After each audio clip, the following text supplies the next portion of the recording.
This is NTD Evening News. Live from our NTD Global Headquarters in New York City, here is Tiffany Meyer. Good evening and thank you for joining us tonight. A high-profile case, the Biden administration denies their communications with social media companies were censorship. But attorneys general from two conservative states disagree. The Supreme Court now has to decide. They heard arguments today. We turn now to our legal correspondent Arlene Richards for the highlights. Arlene, what was the government arguing today? So they were arguing that they should be permitted to communicate with the social media companies. They said the lower court's ruling wasn't clear in terms of what they could communicate and what they couldn't. They say there are instances where it would be necessary for them to contact platforms such as a national security concern. And in terms of monitoring speech, they said platforms already have policies in place that monitor certain types of speech. So if the government got involved, it really wouldn't change that. And this case originated from two states suing the Biden administration for allegedly pressuring these platforms to censor speech. What are their arguments? So this came in the aftermath of the COVID pandemic and the 2020 election, where platforms were actually blocking posts and suspending accounts. And so the states are arguing that these actions censored speech and violated the First Amendment. They argued that the government was coercing social media platforms to censor free speech by, for example, saying, we are considering making changes to laws that protect media companies or social media companies. But then after they said that, the social media companies would then act in terms of what they wanted. Now, some news reports say that the justices seemed deeply skeptical of the state's argument that the government is violating the First Amendment. What is your take on this? Well, the justices on both sides were skeptical about the state's argument, and they did ask the state to provide more clear examples of what they deemed as coercion. Now, Justice Jackson was concerned that the government would be too restricted. Let's listen. So my biggest concern is that your view has the First Amendment hamstringing the government in significant ways in the most important time periods. I mean, what would you have the government do? I've heard you say a couple times that the government can post its own speech, but in my hypothetical, you know, kids, this is not safe, don't do it, is not going to get it done. Now, three of the conservative justices were concerned that government restrictions could be problematic, but other conservative justices were concerned about the government putting pressure on the social media companies. Let's listen. And I see that the White House and federal officials are repeatedly saying that Facebook and the federal government should be partners. We're on the same team. Officials are demanding answers. I want an answer. I want it right away. When they're unhappy, they curse them out. There are regular meetings. There is constant pestering of Facebook and some of the other platforms. And wow, I cannot imagine federal officials taking that approach to the print media. Now, it's not clear in what direction the majority are leaning, but I think that whatever the ruling is, they're going to have to distinguish between what's acceptable speech and what's not. Arlene, thanks for that. Thank you. And we do have some breaking news relating to the Supreme Court. Chief Justice John Roberts rejected former Trump advisor Peter Navarro's bid to stay out of prison. This means Navarro will have to report to a Miami prison by tomorrow afternoon. The former Trump advisor was sentenced to 4 months for contempt of Congress. Last Friday, he made a last-minute bid asking the Supreme Court to intervene while he appeals the sentence. And now for some updates on the former president's legal battles. Trump's lawyers say he is unable to get a bond to cover the $454 million New York civil fraud judgment. In a court filing today, Trump's lawyers said getting a bond in the full amount is, quote, a practical impossibility. The legal team says they've contacted roughly 30 surety companies to no avail. Trump has to post a bond for the full amount by next week. Otherwise, New York Attorney General Letitia James will be able to seize his assets while he appeals. The filing says Trump and his organization need close to $1 billion in cash to collateralize the bond and have sufficient capital to run the business and satisfy its other obligations. And Trump today seeking to appeal a ruling in his Georgia election case. This after a Fulton County judge allowed District Attorney Fani Willis to stay on the case as long as she removes her top prosecutor and alleged ex-boyfriend Nathan Wade. The judge concluded that Willis's relationship didn't warrant a disqualification, but he scolded her for having, quote, a tremendous lapse in judgment. Trump and his legal team have sought to disqualify Willis from the case, citing her relationship with Wade. If the appeals court decides to take on the issue, the former president could delay the election case by requesting a pause. An appeal process could then take months to resolve. Meanwhile, in Trump's so-called New York hush money trial, a judge has rejected Trump's attempt in blocking his former attorney Michael Cohen and adult film actress Stormy Daniels from testifying. Trump had previously argued that Cohen had a history of lying and would likely lie again. He also said Daniels would make money off of her story through the trial. The former president is facing 34 counts of falsifying business records. He has pleaded not guilty to all of them. As a rift deepens over the war in Gaza, President Biden and Israeli Prime Minister Benjamin Netanyahu finally talking after a months-long silence. The White House, while reassuring support for Israel, highlights sticking points that still need hashing out. NTD's White House correspondent Iris Tao has more. The White House says President Biden told Netanyahu that while he supports Israel in going after Hamas, Israel needs a more sustainable strategy that's not smashing into Rafah. Here's how the National Security Advisor characterized Biden's message. Watch. That's what the president said today was, I am for the defeat of Hamas. I believe that they are an evil terrorist group. At the same time, I believe that to get to that, you need a strategy that works. And that strategy should not involve a major military operation that puts thousands and thousands of lives, civilian, innocent lives at risk in Rafah. There is a better way. The White House knows that while Netanyahu has his own view on a Rafah operation, he has agreed to send a team to Washington for more talks before moving forward with any operation in Rafah, which is where more than 1 million Palestinian civilians have taken shelter. The call on Monday comes, meanwhile, just days after Biden praised Senate Majority Leader Chuck Schumer's speech in which Schumer calls for new elections in Israel. The Israeli Prime Minister firing back at Schumer's comments just this past Sunday. Watch. I think what he said is totally inappropriate. It's inappropriate for to go to a sister democracy and try to replace the elected leadership there. That's something that the Israeli public does on its own, and we're not a banana republic. The White House declined to confirm whether Schumer's comments came up during Biden's call with Netanyahu, but it admitted that Netanyahu has expressed concerns over, quote, a variety of things that have come out in the American press. Meanwhile, in another development related to the 2024 elections, former President Trump on Monday slammed what he called fake news media and their Democrat partners, claiming they were intentionally taking his words out of context when they said he was threatening a bloodbath if he doesn't get reelected. Here's a fuller clip of what Trump was saying this past Saturday in Ohio. Watch. We're going to put a 100% tariff on every single car that comes across the line, and you're not going to be able to sell those cars if I get elected. Now, if I don't get elected, it's going to be a bloodbath for the whole. That's going to be the least of it. It's going to be a bloodbath for the country. That'll be the least of it. While Trump says it was very clear that he was only referring to the auto industry, and President Biden is accusing Trump of endorsing political violence, writing on X that, quote, this guy wants another January 6th. Reporting from the White House, Iris Tao, NTD News. President Vladimir Putin won by a landslide in Russia's election this weekend, which many critics have called illegitimate.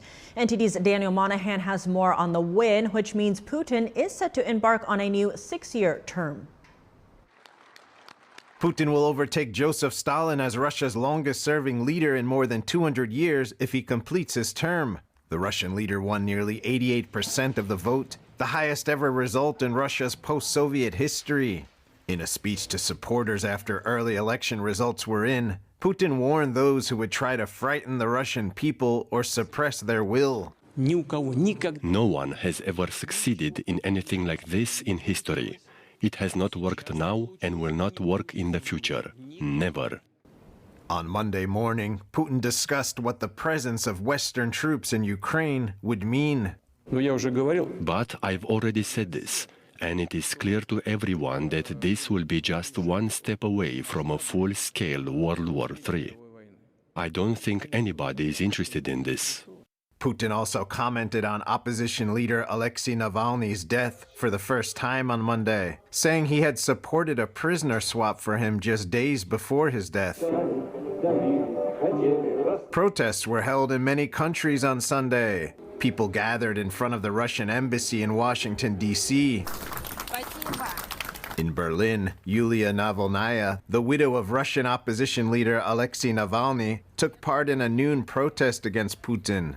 Navalnaya was standing in line in Berlin, where hundreds of Russians lined up to vote. This Russian artist living in Berlin says the election in Russia is fake.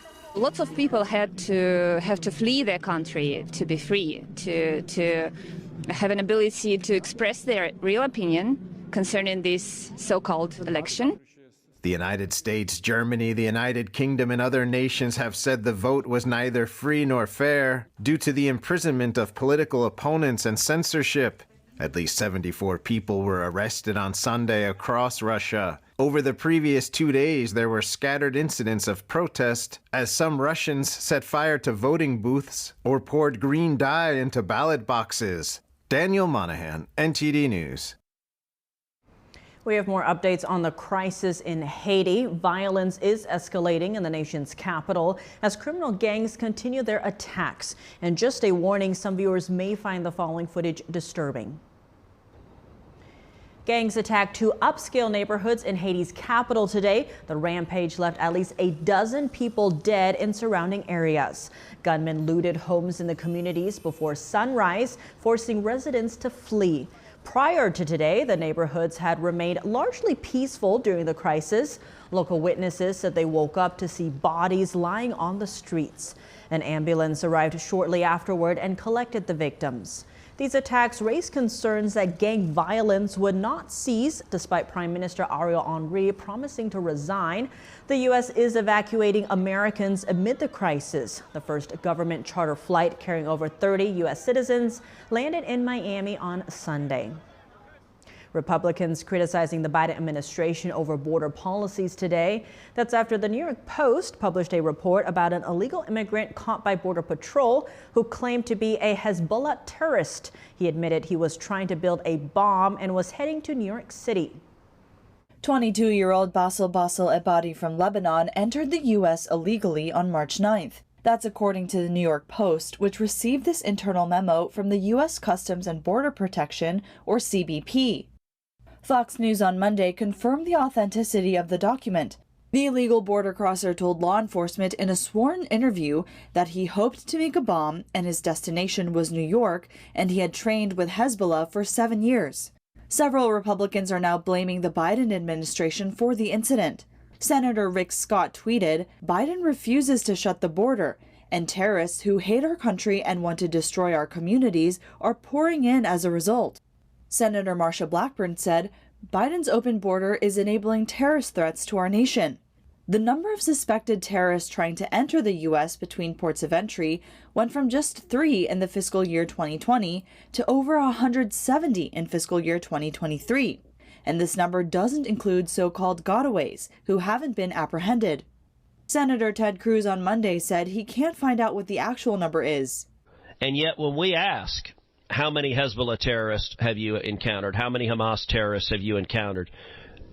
They won't answer that. They stonewall. The Biden administration does not want anyone to know. The White House also on Monday said President Biden is focusing on policy changes to secure the border. He's going to continue to call on congressional Republicans to pass the bipartisan border security agreement that came out of the Senate just a couple of months ago. The Senate passed that bill with bipartisan support, but House Speaker Mike Johnson refused to bring it to a vote. Republicans argue the bill would just allocate money without tackling underlying issues, such as making sure the border authorities enforce immigration laws already on the books. And breaking news regarding the southern border, Texas is still not allowed to arrest or deport illegal immigrants.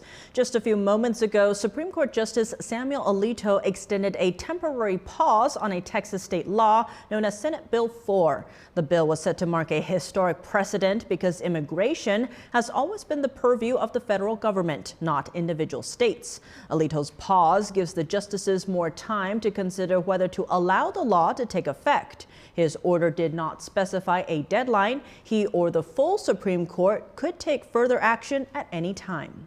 The government once again facing the possibility of a partial shutdown this week. Lawmakers haven't yet presented their plan to fund over 2/3 of the federal government. Our Washington correspondent Luis Martinez joins us live from the Capitol. Luis, what can you tell us about the appropriations process? Good evening, Tiffany. Congress has until midnight Friday to reach an agreement on the second batch of 6 appropriation bills in order to keep government funded through fiscal year 2024. The first batch of 6 appropriation bills passed on March 8th. Those accounted for nearly 30% of annual federal budget, close to $460 billion.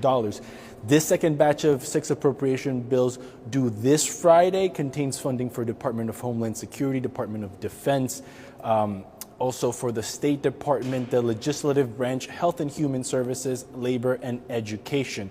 Those account for close to 70% of the annual federal budget, Tiffany, approximately $1 trillion.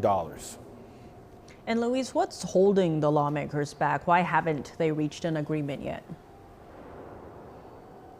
Yes, the main obstacle is the funding for Department of Homeland Security. Democrats submitted a last-minute request demanding a salary increase for TSA officials, while Republicans insisted on more funding for detention facilities for Immigration and Customs Enforcement, also known as ICE. Lawmakers are even considering a continuing resolution to fund Homeland Security for the rest of the year and continue with the other 5 appropriation bills. Now, time is of the essence. Remember that once an agreement is reached, lawmakers will have 72 hours to read the bill and vote on it. And once it reaches the Senate would have to unanimously consent to vote on the bill without a debate in order to meet the Friday midnight deadline, Tiffany. Luis, thanks for that update. As we reported earlier in the show, former President Trump's bloodbath comments made headlines over the weekend, but now some news outlets are under fire for taking that term out of context. Joining us now to discuss the media coverage of Trump's comments is investigative journalist Jeff Carlson. He's also the co-host of Truth Over News on Epic TV.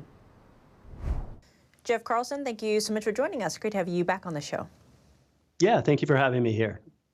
Now, Trump is dominating headlines, but this is for a speech where over the weekend he was talking about the automobile industry, and he was saying that if he is not elected, there will be a bloodbath for the automobile industry because China is skirting tariffs and setting up plants in Mexico and creating cars there, which is then going to kill the U.S. automotive industry. That's right. Meanwhile, media reports are calling that he is saying there's going to be a bloodbath, as in civil war, if he's not elected. What's your reaction to the way the media has been covering this? Well, I have a couple different reactions to this, but I think it's important to view this as a sequence in an already number of events that have transpired. And my own personal reaction to this is to take it a lot more seriously than I think that it's actually being taken. There seems to be kind of this element of, almost a sense of victory, that we successfully push back on a false narrative. And in a sense, that's correct. But this has just been one in a series of steps that have been taken by the DNC, or really more broadly kind of the establishment, because it goes beyond the DNC, more sort of the deep state, the embedded intelligence officials. And, although we've seen this for a while, we saw it begin to take shape in real form at the end of last year when a guy by the name of Kagan put out an article that basically said, Trump's going to be president, and we have to do anything under our power to stop him. He just so happens to be the husband of Victoria Nuland, the former secretary, the State Department official who just resigned. That was her husband. We then had another article that was NBC News that probably everybody has seen that talked about warning again about the dangers of a Trump presidency. And in that article, they revealed the efforts that were ongoing by what I effectively think of as kind of a war game team that's working behind the scenes. One of those parties that they wrote that was quoted in that article was none other than Mary McCord. Going back to she was an old Obama official, and she's been involved in practically everything. So there's a huge amount of groundwork that's going on behind the scenes that I think most of the public isn't aware about. And this narrative, this new narrative of Bloodbath, is just another piece in this overall effort. So for myself, I'm more alarmed than I think people should be more alarmed, and treat this a little bit more seriously than I think it's actually being treated, because it's emblematic of a much larger effort that's ongoing. Expanding on this much larger effort, the Federalist has a piece out noting that a CNN national security analyst, Juliet Kayyem, is calling on the Department of Homeland Security to stop Trump and his so-called bloodbath. Now, how could this be leveraged against Trump and using government institutions, not just maybe the DOJ, but also the DHS? Yeah, that's one of the concerns. And I think it's important to note that Kayyem isn't just a CNN analyst. Her bio lists her as a professor of, I think it's at Harvard. But what she really is she's a former Department of Homeland Security official and a former DOJ official, one who actually worked directly with Janet Reno. So she's not just a CNN analyst. And I think she knows of what she's talking about. And, what she's publicly putting out a call for is effectively an agency-led effort. An intelligence community-led effort to effectively go after Trump, that he's such an existential threat that he has to be stopped by any means necessary. And, the threat that he represents is a threat to national security. And using that as a guise, they would like to mobilize other forces that can, be utilized to either halt his presidency from happening or impair his presidency once it does happen. Now, Trump is firing back on Truth Social, calling out the fake news for this bloodbath hoax that we're seeing. Given that this is an election year, what can voters do so that they get the information to make informed choices when it comes to voting when there is this sea of misinformation? Well, I think fortunately one of the things that's really been taking root over the last year or so is kind of the death of corporate media. They don't have the same sway. So people are able to find out information from more independent sources. They can listen to you. They can see what's going on Twitter, YouTube, a variety of sources. So they have that. But that's part of what I'm talking about, is that I'm a little concerned that there's not the proper level of seriousness, of gravitas being ascribed to this. So I think people need to look at the various actions that are taking place and try not to view them as a single item, but rather look at them in sequence and see how they fit into a larger puzzle to understand what's going on. It seems to me that the kind of the deep state, the intelligence community, the federal agencies feel that they have to stop Trump no matter what happens. And I think that's what they're starting to expose here. And again, I think it's important that people see it as part of a larger picture and not just a one-off media narrative that they were able to push back against. Quite concerning indeed. Jeff Carlson, thank you so much for your time. Yeah, thank you for having me. The Supreme Court has declined a case from a January 6th defendant. It's from a former New Mexico County commissioner who was barred from office under the 14th Amendment. That's the amendment that some try to use against Trump to keep him off the ballot. The Supreme Court recently determined that states can't remove Trump or other federal candidates from ballots. However, the justices said different rules apply to state and local candidates. Couy Griffin maintains he unknowingly entered restricted Capitol grounds on January 6th and attempted to guide the crowd in prayer using a bullhorn not to incite violence. This ruling in Griffin's case may reinforce actions against state and local officials implicated in the January 6th incident. Burglary tourism has become the latest trend in international crime. Most of the suspects fly in from South America and plan a heist in a wealthy neighborhood before catching a flight back home. The Los Angeles Police Department says burglary tourism from South America has been on the rise in the last 5 years. Authorities believe they fly in via the tourist visa system, which does not require a background check for travelers, grab their loot, and fly back home with their goods. According to the Los Angeles Times, police recently arrested a 17-year-old from Chile who was suspected of stealing luxury goods from Los Angeles homes. He and 2 adult accomplices admitted to their crimes. LAPD Deputy Chief Alan Hamilton told the Los Angeles Times that they often target homes often connected to open spaces, hiking trails, and canyons that give them access, and that they don't carry guns to avoid getting gun charges. Instead, they sometimes carry jamming devices to disable home security systems. According to Hamilton, in 2023, burglary tourism is likely behind the 94 burglaries north of the 118 freeway. Police say South American gang members have been responsible for hundreds of break-ins in Orange, Ventura, Santa Barbara, and San Diego counties.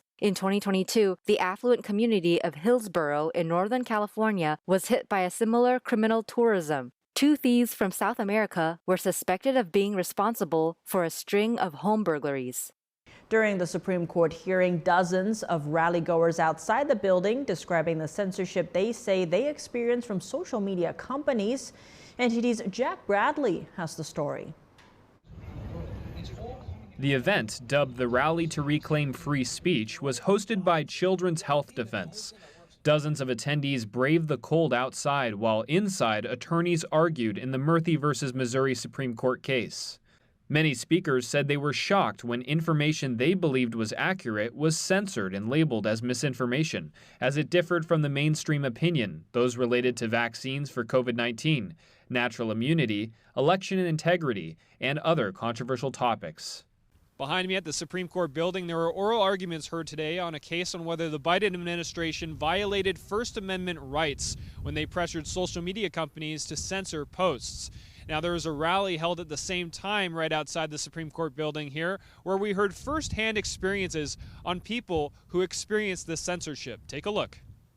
This is probably the most important Supreme Court case that we'll ever experience in our lifetime. We were shut down. They took our URL back, which means our site was gone. Don't even have to hack it anymore, because we've made the mistake of building our companies and our future in the backyard of these tech companies. The video was going viral, and it was just deleted off of our social media page, just completely deleted. And then we tried to upload it again, deleted, upload again, deleted.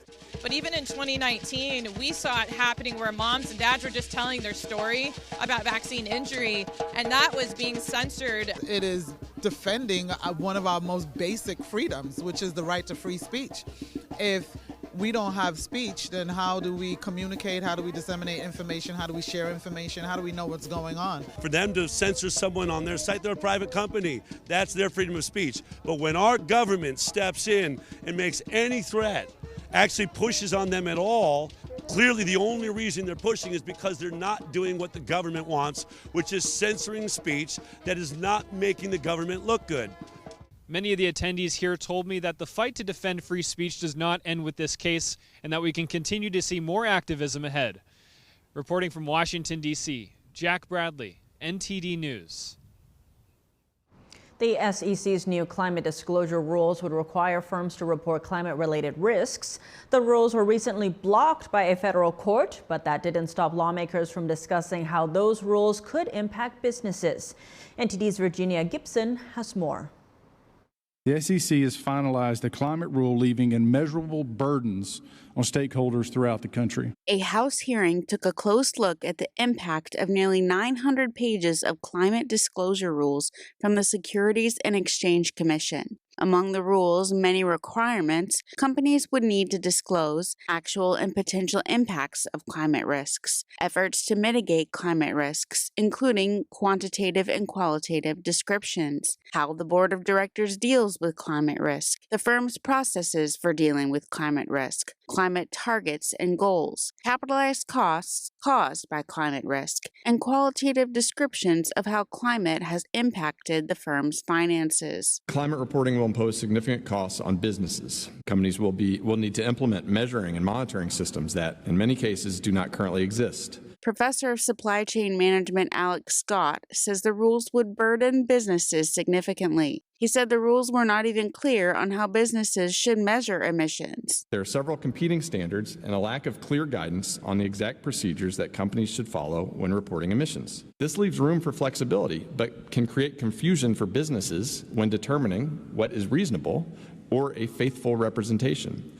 Moreover, it invites potential lawsuits. Congressman Andy Ogles questioned whether the SEC even has the power to make these rules. He said the SEC's role is to protect investors. It's not the SEC's role to demand irrelevant disclosures, much less to demand companies report on political and social issues.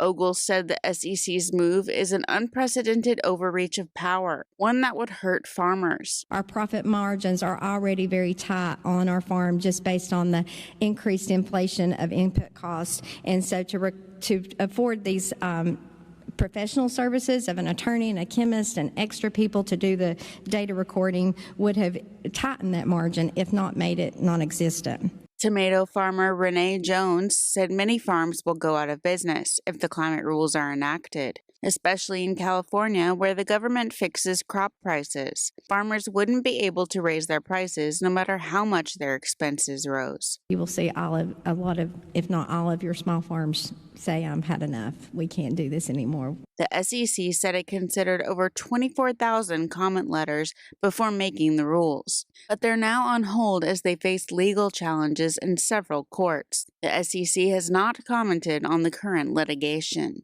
Virginia Gibson, NTD News. Former President Trump promising to take action on Chinese cars made in Mexico. This comes as Chinese automakers open factories in Mexico and enjoy the benefits of the USMCA trade agreement. Joining us now to discuss is economic analyst and supply chain consultant Jim Nelles. Jim Nelles, thank you so much for joining us. Great to have you back on the show. Hey, it's great to be back with you. Thank you. Now, Trump is threatening 100% tariffs on Chinese-made cars in Mexico as they're taking advantage of the USMCA trade law. What's your reaction to this? How feasible would this be? Well, it's extremely feasible. I don't know how practical it is, though. 100% tariff is quite an extraordinary tariff to put on someone. But what Trump is trying to say is that we're not going to let you take advantage of the law in order to circumvent U.S. trade policy. And if you look at what they're doing now in Mexico, China has been building factories in Mexico since before COVID started.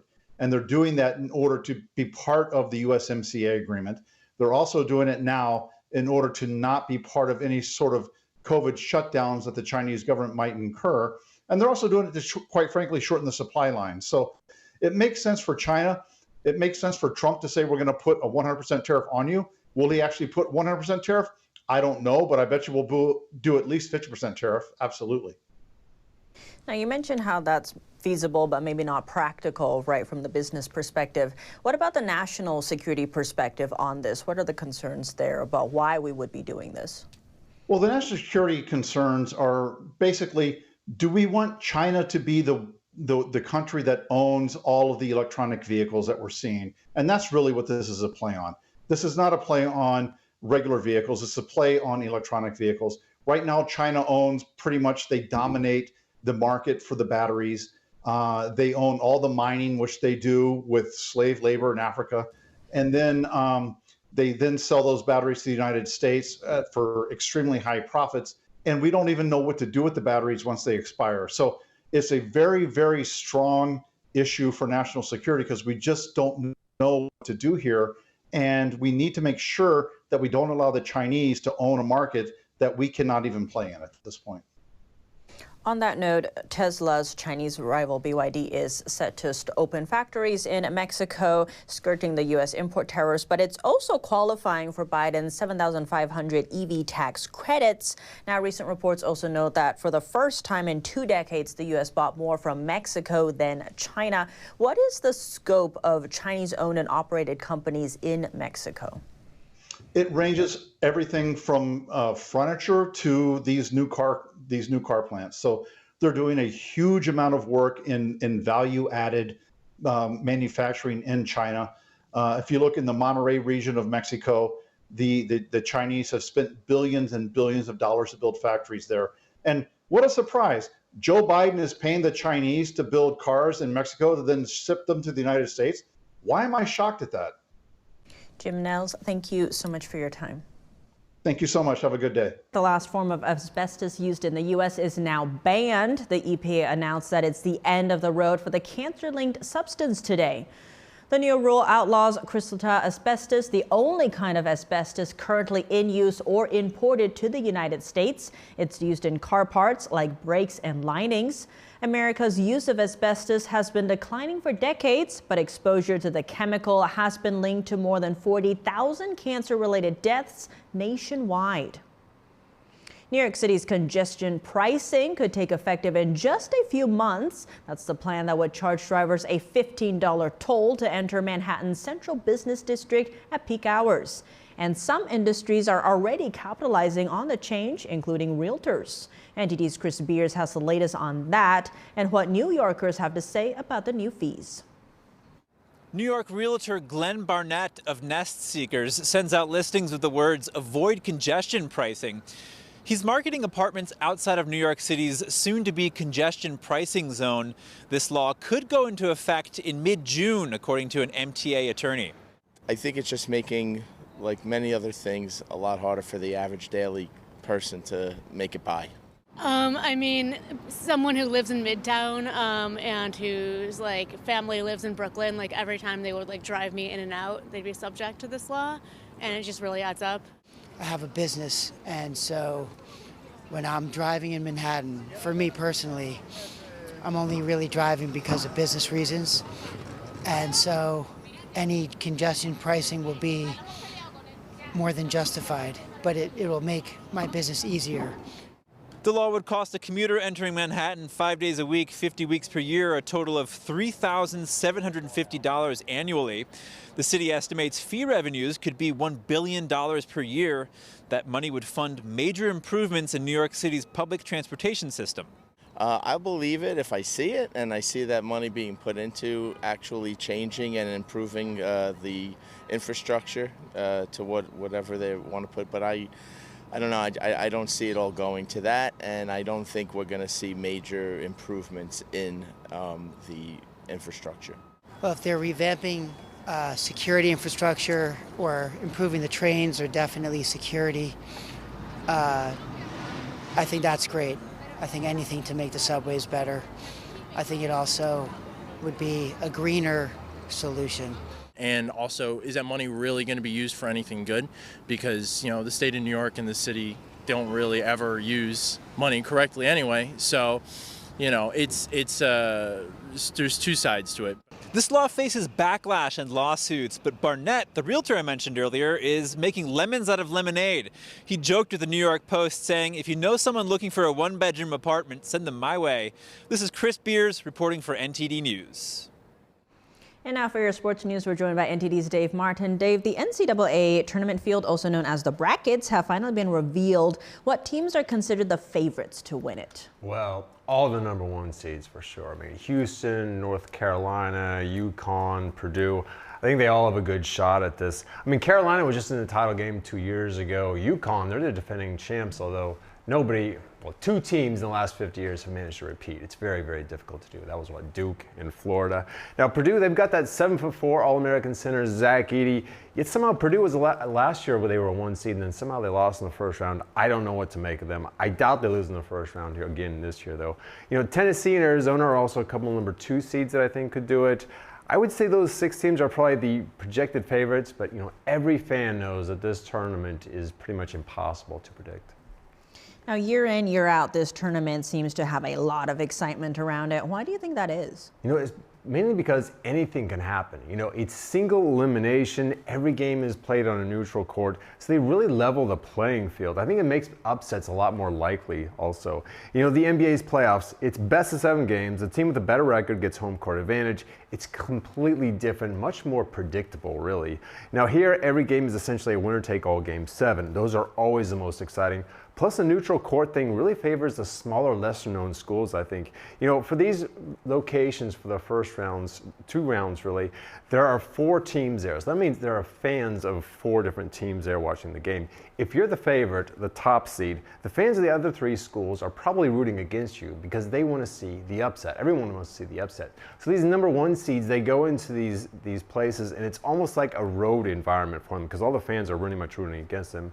hopefully their fans travel very well. But that's how you get, Purdue losing to Fairleigh Dickinson like it was last year, or Kentucky losing to St. Peter's like it was in 2022. So you never know what you'll see next with these games.